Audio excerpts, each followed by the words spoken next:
எல்லா பெருமைகளும் இறைவனுக்கே. நம் அனைவர் மீதும் இறைவன் புறத்தில் வேண்டும். அமைதியும் சமாதானமும் நிறைவாக உண்டாகட்டும். இன்றைய வகுப்பு தொடங்கும். ஆதி மூல தவம் என்ற ஒரு வழிமுறையில் நாம் இறை பொருத்தத்தில் செயல்பட்டு கொண்டிருக்கின்றோம். ஒரு மரம் இருக்குதுன்னா அந்த மரம் அதற்கு முந்தைய எத்தனை நிலைகளை கடந்து ஒரு பெரிய மரமாகி இருக்கும் என்பது நமக்கு தெரியும். அதனுடைய பயணம் ஒரு விதையிலிருந்து ஆரம்பித்தது. இந்த விதைக்கு முன்னர் அந்த மரம் என்னவாக இருந்தது என்பது ஒரு கேள்வி. இப்ப நம்ம எடுத்துக்கிட்டோம்னா நம்முடைய ஆதி எது என்றால், நம்முடைய தாயின் கருவறைகளில் நாம் ஒரு சிறிய அணுவாக உதித்திருக்கக்கூடிய அந்த தன்மை. அதற்கு முன்னால் நாம் என்னவாக இருந்தோம் என்பது நமக்கு தெரியாது. நம்முடைய இருப்பு என்னவாக இருந்தது என்று தெரியாது. இறைவழியில் நம்முடைய இருப்பு நம்முடைய படைப்பாளனுடைய விருப்பமாக இருந்தது, அவனுடைய நாட்டமாக இருந்தது என்பதை நாம் உணர்ந்து கொள்ள வேண்டும். இப்போ ஒரு படம் பார்க்குறோம். அந்த படம் ஒரு பெரிய திரையில காட்சிகளாக விரிகிறது. அந்த படத்தை எடுக்கணும் அப்படின்னு அந்த படைப்பாளருக்கு, அந்த படத்தோட இயக்குனருக்கு ஒரு எண்ணம் தோன்றி இருக்குமா இல்லையா? அந்த எண்ணம் தானே நம்முடைய தொடக்கம், அந்த படத்துடைய தொடக்கம். அந்த மாதிரி படைப்பாளனுடைய நாட்டம் தான் நம்முடைய தொடக்கம். படைப்பாளனுடைய நாட்டம் என்பது எவ்வளவு கண்ணியத்திற்குரியது என்பதை நாம் அனைவரும் உணர்ந்தவர்களாக இருக்க வேண்டும்.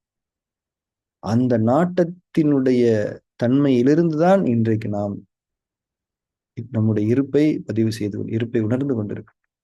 அப்ப நாம எவ்வளவு மதிப்பு மிக்கவர்கள் என்பதை நாம் உணர்ந்து கொள்ள வேண்டும். படைப்பாளனுடைய நாட்டத்தில் நாம் இருந்திருக்கின்றோம். இப்படியான ஒரு படைப்பை நாம் படைக்க வேண்டும் என்று இறைவன் நாடி இருக்கு. அதுதான் நம்முடைய மூலம். நம்முடைய இருப்பினுடைய வரலாறு அதுதான். நம்முடைய இருப்பினுடைய ஆரம்ப புள்ளி அதுதான். நாட்டம், இறைவனுடைய நாட்டம். அப்படியான ஒரு படைப்பாளனைத்தான் நாம் சந்திக்கின்றோம். இறைவன் வாக்களிக்கின்றான், நீங்கள் என்னை சந்திப்பீர்கள் என்று. இந்த உலக வாழ்க்கையில் நாம் அவன் முன்னால் அமர்ந்திருக்கக்கூடிய ஒரு தன்மையை ஒரு புண்ணிய காரியமாக, புனித செயலாக நினைத்து நாம் செய்ய வேண்டும். படைப்பாளனை, என்னை பற்றி நான் அறியாதவற்றையும் நீ அறிந்தவன். என்னுடைய சகலவிதமான தகவல்களும் உனக்கு தெரியும். என்னை படைத்தவனே நீதான். என்னை கைப்பற்றி கொள்ள இருப்பவனும் நீதான். உன்னிடம் நான் எதை மறைக்க, எதை சொல்ல, நாளைய வாழ்க்கையை பற்றி நான் அறிந்தவன் அல்ல. எந்த விதமான நோக்கங்களும் எண்ணங்களும் இன்றி நான் ஒரு இருப்பாக உன் முன்னால் அமர்ந்து கொண்டிருக்கின்றேன். அவ்வளவுதான், ஒன்றும் கிடையாது. இங்க ஆதிமூல தவம் என்பது ஒரு மேலான இறை பணிதல் வழிமுறை. பணிதல்களிலெல்லாம் மிக முக்கியமான ஒரு நிலையாக இந்த ஆதிமூல தவத்தை நாம் பார்க்க வேண்டும். ஆதிமூல தவம் செய்ய தொடங்கலாம். எந்த கண்டிஷன்ஸும் கிடையாது, எந்த வழிமுறைகளும் கிடையாது. நேரடியாக நாம் தவத்தில் தொடங்கிவிட வேண்டும். படைப்பாளன் முன்னால் நாம் அமர்ந்திருக்கின்றோம். படைப்பாளன் நம்மை பார்த்து கொண்டிருக்கின்றான். அவன் எப்போதும் நம்மை பார்த்து கொண்டுதான் இருக்கின்றான்.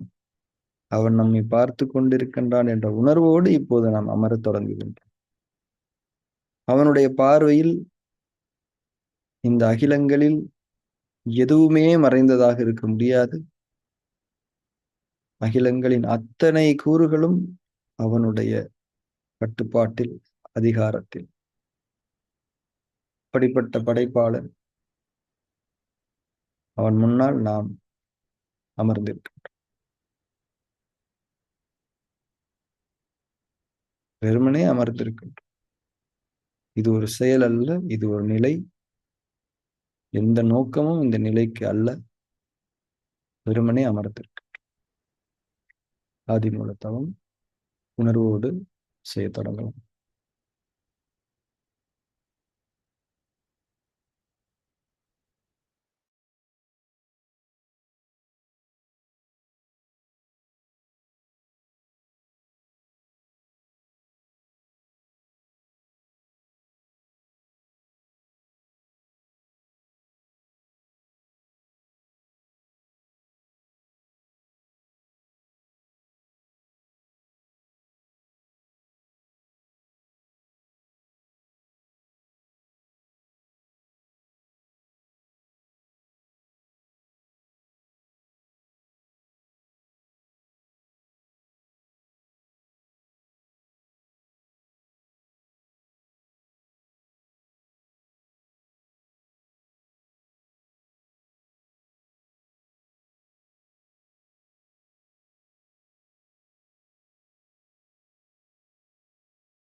எண்ணங்களை சுதந்திரமாக விடுங்கள். உடல் உணர்ச்சிகள் சுதந்திரமாக இருக்கட்டும். எந்த கட்டுப்பாடும் அவசியமற்றது. இறைவன் உங்களை பார்த்து கொண்டிருக்கின்றான் என்பதை மறந்தாலும் அந்த மறத்தலையும் இறைவன் கவனித்தவனாகவே இருக்கின்றான் என்ற உணர்வை பின்னர் மேற்கொண்டுவிடும். அவனுடைய பார்வை அனைத்தும் திறந்திருக்கிறது என்ற உணர்வோடு தியானத்தில் தொடர்ந்திருக்கிறது.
உணர்வோடு தியானத்தில் தொடர்ந்திருக்கலாம். இறைவன் முன்னால் நாம் அமர்ந்திருக்கின்றோம். இறைவனுடைய பார்வை நம் மீது நிரப்பமாக இருந்து கொண்டிருக்கிறது. இறை உணர்வோடு தியானத்தில் தொடரும்.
உங்களுடைய அத்தனை அடையாளங்களிலிருந்தும் முற்றிலுமாக விலகி உங்களுடைய படைப்பாளன் முன்னால் அமர்ந்திருங்கள். உங்களுடைய பெயர், கல்வி, பாலினம், வசிப்பிடம், இன்னும் உலகம் சார்ந்த அத்தனை அடையாளங்களிலிருந்தும் உங்களை விலக்கிக் கொள்ளுங்கள். நீங்கள் ஒரு படைப்பு, உங்கள் படைப்பாளன் முன்னால் அமர்ந்திருக்கிறீர்கள்.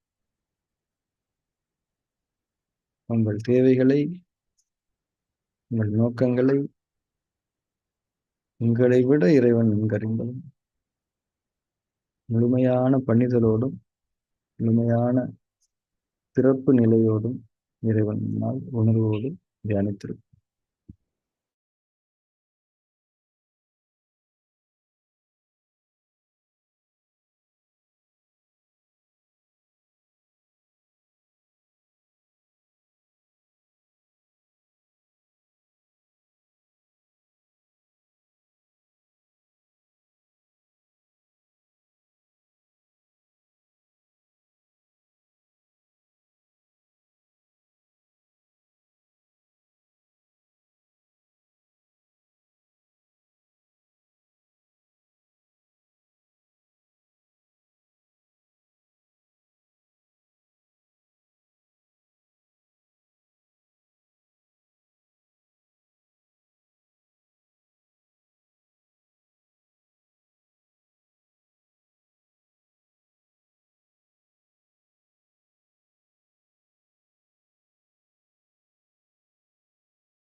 அனைவரும் தியானத்தை நிறைவு செய்து கொள்ளுங்கள்.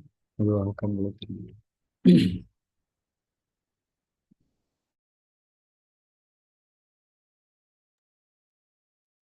ஆதிமூல தவம் செய்வதில் இருக்கக்கூடிய சில குறிப்புகளை நாம் இப்போது விளங்கிக் கொள்ளலாம். ஃபர்ஸ்ட் நம்ம நிறைய ஃபார்ம்ஸ் ஆஃப் விபாஷனா ப்ராக்டிஸ் பண்ணியிருக்கிறோம். அது எல்லாத்துலேயுமே இல்லாத ஒரு ஈர்ப்பு ஆதிமூல தவத்தில் உங்களுக்கு இருந்ததுன்னா, நீங்கள் மிக சரியான நேரத்தில் உங்களுக்கான மிகச்சரியான ஒரு இறை வணக்க வழிபாட்டு முறையை அடைந்திருக்கிறீர்கள் என்பது அர்த்தம். அதில் ஒரு ஈர்ப்பு இருக்கும், அதில் ஒரு இன்ட்ரெஸ்ட் வரும். மற்ற விஷயங்கள் விருப்பமாக இருந்தாலும் இதில் அவைகளிலிருந்தெல்லாம் விட ஒரு 2-3 படி மேலேயே ஒரு விருப்பம் உண்டாகி இருக்கும். இதை நீங்கள் உணர்ந்து கொள்ளலாம். இரண்டாவது, காலத்தை கடக்கக்கூடிய தன்மை, காலத்திற்கு அப்பாற்பட்டு விழிப்புணர்வோடு காலத்திற்கு அப்பாற்பட்டு இருக்கக்கூடிய தன்மை. அதாவது டைம் போகிறதே தெரியாது. மற்ற ஃபார்ம்ஸ் பண்ணும்போது கூட நம்ம தூங்கிடுவோம், அதனால டைம் போகிறது தெரியாது. இவ்வளோ நேரம் தூங்கிட்டேனே அப்படின்னு நினைப்போம். இதில் எப்படின்னா தூக்கம்லாம் வராது, பெருசாக தூக்கம் வராது. ஒரு விழிப்பு நிலை இருந்துக்கிட்டே இருக்கும். அந்த விழிப்பு நிலை கூட ரொம்ப லேசான ஒரு விழிப்பு நிலையாக இருந்துக்கிட்டே இருக்கும். ஆனால் காலத்தை கடந்து இருப்போம். நம்ம காலம் என்பது நமக்கு கீழே இருக்கிற மாதிரி இருக்கும். எப்படின்னா, இப்போ நம்ம ஒரு பெரிய மலை உச்சிக்கு போகிறோம், மேகங்கள்லாம் நமக்கு கீழே இருக்கிற மாதிரி காலம் என்பதை நமக்கு கீழாக நாம் உணர முடியும். ஏனென்றால் இறைவன் நமக்காக இந்த உலகத்தை படைத்தான். காலம் என்பது இந்த உலகத்துக்கானது. அதாவது நம்முடைய தன்மைக்கும் கீழே இருக்கக்கூடியது. அதை நாம் மேலாக இருந்து பார்க்க முடியும் என்ற புரிதலையும் நாம் இங்கே புரிந்து கொள்ள வேண்டும். ஸோ அந்த ஒரு எக்ஸ்பீரியன்ஸ் நமக்கு வரும். காலத்தை கடந்து இருக்கக்கூடிய தன்மை ஒன்று வரும். மூணாவது ரொம்ப முக்கியமானது என்ன அப்படின்னா, நம்ம இந்த உலகம் சார்ந்த அடையாளங்கள்ல இருந்து நம்ம விலகி இருக்கிறத உணரக்கூடிய தன்மை வந்துடும். அதாவது நம்ம ஒரு ஆண், ஒரு பெண், ஒரு குறிப்பிட்ட கல்வி தகுதியில், ஒரு சமூக அந்தஸ்தில், பொருளாதார இந்த மாதிரி உலகம் சார்ந்த அடையாளங்களிலிருந்தெல்லாம் விலகி நம்மை ஒரு படைப்பாகவே உயிரோட்டமான தன்மையில், ஒரு உயிரோட்டம் என்ற அந்த ஒரு அரூபமான தன்மையில் நம்மை உணர்ந்து கொள்ளக்கூடிய ஒரு நிலை உருவாகும். இதெல்லாம் ஆதிமூல தவத்தில் இருக்கக்கூடிய சில குறிப்புகள். இந்த குறிப்புகளை உங்களோடு பொருத்தி பார்த்து கொள்ளுங்கள். இது நிச்சயமாக சுகம் தரக்கூடிய ஒன்று. வேறு எந்த வழிமுறையிலும் பொதுவாகவே இறை வணக்க வழிபாடு என்பதுதான் மனிதனுக்கு அல்டிமேட்டான ஒரு சுகத்தை தரக்கூடிய ஒன்று. அது எந்த வகையில் செய்யப்பட்டாலும் அது தரக்கூடிய சுகத்தை உலகத்தினுடைய எந்த ஒரு தன்மையும் தரவே முடியாது. ஏனென்றால் இறை வணக்க வழிபாடு என்பது உலகத்தை சாராத, உலகத்தை கடந்த, உலகத்தை விட மேன்மையான ஒரு வழிமுறை. மனிதர்களால் மட்டுமே செய்யப்படக்கூடிய ஒரு வழிமுறை. அதனால மனிதர்களுக்கு மட்டும்தான் அந்த சுகம் என்பது சாத்தியம். ஆதிமூல தவம் என்பதும் இதர வணக்க வழிபாட்டு முறைகள் என்பதுமே அந்த சுகத்தை தர வல்லது. ஆதிமூல தவம் என்பது ஒரு ஞான மார்க்கத்தினுடைய பாதையில், பக்தி மார்க்கத்தினுடைய அருகாமையில் இருக்கக்கூடிய ஒரு நிலை, ஒரு நியூட்ரலான ஒரு ஸ்டேட். இது தொடர்ந்து நாம் ஆதிமூல தவத்தில் பயணிக்க வேண்டும். இன்றைய வகுப்பை நாம் நிறைவு செய்து கொள்வோம். நாம் அடுத்த வகுப்பு வியாழக்கிழமை, நாளை வகுப்பு இல்லை, ஒரு பிரேக் எடுத்துக்கலாம். வியாழன், வெள்ளி நம்மளுடைய அடுத்த 2 வகுப்புகள். Thank you very much.